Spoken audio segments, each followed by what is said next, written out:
सम्मान करेंगे, हाथ उठा के बतलाएं इंशाअल्लाह। वेदों के अंदर ये लिखा है कि जब मोहम्मद रसूलुल्लाह सल्लल्लाहु अलैहि वसल्लम आए, यतीमों को सहारा मिला। अल्लाह के नबी सल्लल्लाहु अलैहि वसल्लम ईद के दिन ईदगाह की तरफ जा रहे थे। जानते हैं गली में कुछ ऐसे बच्चे थे और खेल रहे थे जिसके जिस्म पर नया लिबास था, जो उस गली के अंदर खुशी के मारे खेल रहा था। लेकिन उस गली के अंदर एक ऐसा बच्चा भी था जिसके जिस्म पर नया लिबास नहीं था, जिसके सर पर नई टोपी नहीं थी, उसके चेहरे पर मायूसी थी। अल्लाह के नबी सल्लल्लाहु अलैहि वसल्लम ने देखा सर पर नई टोपी नहीं है, इस बच्चे के जिस्म पर नया कपड़ा नहीं है। मोहम्मद रसूलुल्लाह सल्लल्लाहु अलैहि वसल्लम ने उससे पूछा, बताओ तेरे जिस्म पर नया लिबास क्यों नहीं है, तेरे सर पर टोपी क्यों नहीं है? उस यतीम बच्चे ने ये कहा, मेरे वालिद मोहतरम इस दुनिया से वफात पा चुके हैं, मैं अब यतीम हो चुका हूँ। मोहम्मद रसूलुल्लाह सल्लल्लाहु अलैहि वसल्लम उस बच्चे के हाथ को पकड़ते हैं और घर आते हैं, और आने के बाद अपनी बीवी से हजरत आयशा को आप मोहब्बत से हुमैरा कहा करते थे। आपने कहा, ऐ हुमैरा, ये यतीम बच्चा है, इसके जिस्म पर नया कपड़ा नहीं है,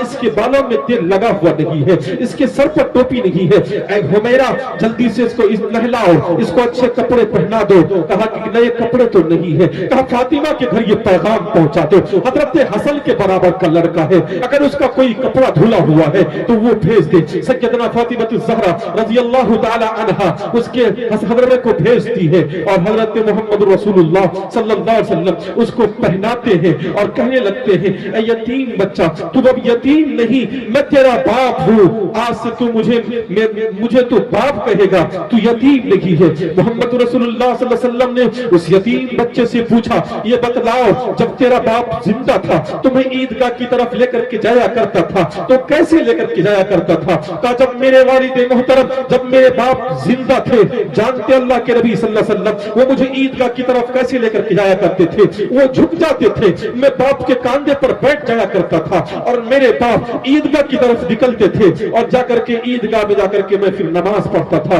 मोहम्मद रसूलुल्लाह ने कहा कि आज से तू मेरा बेटा है, मैं झुकता हूँ, तुम मेरे कांधे पर बैठ जाओ। मोहम्मद रसूलुल्लाह ने उस यतीम बच्चे को कांधे पर बैठाया और बैठाने के बाद जब ईदगाह की तरफ जाते हैं, उस गली के अंदर जो बच्चे खेल रहे थे उसमें से एक बच्चे ने ये इशारा किया कि ये तुम्हारे कौन लगते हैं? कहा ये मेरे बाप है, ये मोहम्मद रसूलुल्लाह सल्लल्लाहु अलैहि वसल्लम है जिन्होंने मुझे अपना बेटा बना लिया है। उस बच्चे ने आके काश कि ये मेरा बाप होता, काश कि मेरा भी बाप जिंदा नहीं होता, आज मोहम्मद रसूलुल्लाह सल्लल्लाहु अलैहि वसल्लम मुझे अपना बेटा बना लेते। जब मोहम्मद रसूलुल्लाह सल्लल्लाहु अलैहि वसल्लम ईदगाह जाते हैं, वो बच्चा नीचे में बैठ जाता है, मोहम्मद रसूलुल्लाह सल्लल्लाहु अलैहि वसल्लम मेंबर पर बैठते हैं। मोहम्मद रसूलुल्लाह ने कहा कि तुम यतीम नहीं हो, तुम मेरा लड़का हो, तुम वहां नहीं बैठोगे, तुम मेरे पास बैठोगे। अल्लाह के नबी सल्लल्लाहु अलैहि वसल्लम ने उसे अपने मेंबर के करीब बैठा करके दुनिया वाले को मैसेज दिया, पैगाम दिया, दुनिया वालों सुनो, जो यतीमों को सताते हैं, जो यतीमों पर जुल्म करते हैं,